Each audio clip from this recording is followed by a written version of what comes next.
Assalamualaikum warahmatullahi wabarakatuh. Halo pemirsa cerita inspiratif dimanapun Anda berada. Salam sejahtera untuk kita semuanya. Semoga kita semua dalam keadaan sehat dan tetap dalam lindungannya.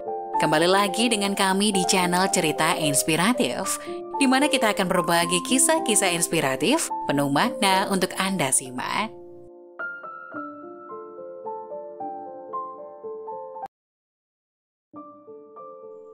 Kisah nyata dokter berdialog dengan pasien sakaratul maut. Isi percakapannya bikin merinding.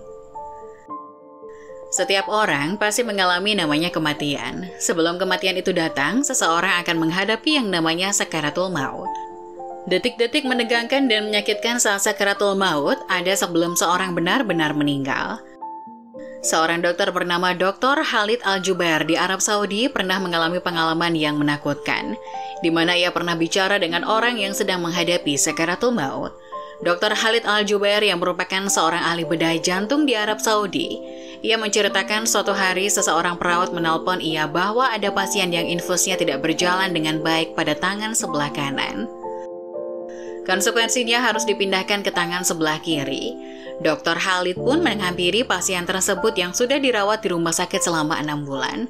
Pada 5 bulan pertama ia masih bisa berbincang dengan Dr. Khalid dan pada bulan ke-6 pasien itu pingsan secara total dan tidak bisa bergerak sedikit pun. Maka didatangilah pasien tersebut oleh Dr. Khalid. Dia mengecek tangan sebelah kirinya untuk mencari urat untuk dimasukkan infus. Tiba-tiba ia dikagetkan ketika pasien yang tak sadarkan diri itu berbincang dengannya. "Dokter Khalid, apa yang kamu lakukan? Apakah kamu Dokter Khalid?" ujar pasien itu. "Iya betul, saya Dokter Khalid," jawab sang dokter. "Apa yang kamu lakukan?" tegas pasien tersebut. "Saya akan mencari urat tangan kiri Anda untuk memasukkan infus," jawab sang dokter. Lalu pasien berkata, "Tidak, kamu tidak akan menemukan urat tersebut karena saya sudah menjadi mayat."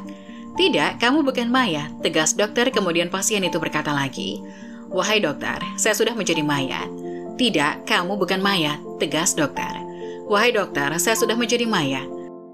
"Saya melihat apa yang tidak kamu lihat. Sungguh saya melihat malaikat maut berada di depan saya sekarang," ujar pasien tersebut.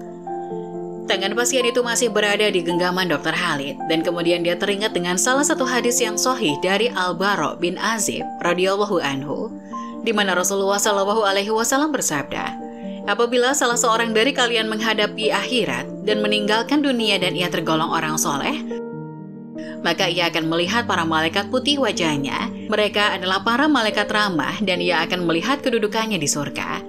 Selama lebih dari 30 tahun pengabdiannya di rumah sakit, Dr. Khalid pernah mengalami kejadian serupa, di mana ia melihat 3 orang yang menghadapi sakaratul maut sebelum mereka meninggal. "Wahai dokter, janganlah kamu buat capek dirimu. Sungguh aku telah melihat kedudukanku di surga dan para bidadari telah disiapkan untukku," ujar salah satu pasien pertama yang sekarat. "Bahwa sesungguhnya saya telah mencium aroma surga sekarang," kata pasien sekarat kedua. "Sungguh saya melihat surga sekarang," ujar pasien ketiga. Dalam ilmu medis, orang yang sedang menghadapi sakaratul maut tidak akan bisa bicara ataupun bergerak. Tapi pengalaman yang diceritakan Dr. Khalid benar-benar sangat mengejutkan, di mana ia mampu berbicara dengan orang yang sekarat dan mengetahui apa yang sedang dihadapi seseorang yang diambang kematian. Ibnu Abi Ad-Dunya rahimahullah meriwayatkan dari Syaddad bin Aus radhiyallahu anhu berkata, "Kematian adalah kegirangan paling dahsyat di dunia dan akhirat bagi orang yang beriman. Kematian lebih menyakitkan dari goresan gergaji, sayatan gunting, panasnya air mendidih di bejana. Seandainya ada mayat yang dibangkitkan dan menceritakan kepada penduduk dunia tentang sakitnya kematian, niscaya penghuni dunia tidak akan nyaman dengan hidupnya dan tidak nyenyak dalam tidurnya." Semoga kisah ini mengingatkan kita bahwa sebagai manusia, saat nanti kita pasti mengalami kematian. Oleh karena itu, sebelum kematian itu tiba dan semua pintu amal tertutup, mari kita tingkatkan ketakwaan kepada Allah Subhanahu wa Ta'ala. Semoga kisah tadi dapat memberikan hikmah dan manfaat untuk penonton semuanya.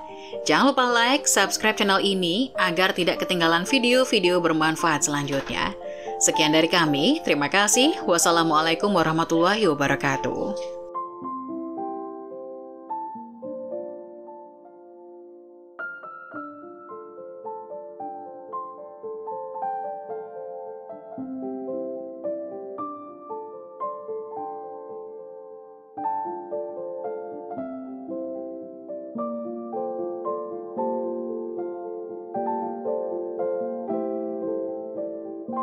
Nah, bagaimana menurut kalian? Jangan lupa tulis pendapat kalian di kolom komentar ya. Wassalamualaikum warahmatullahi wabarakatuh.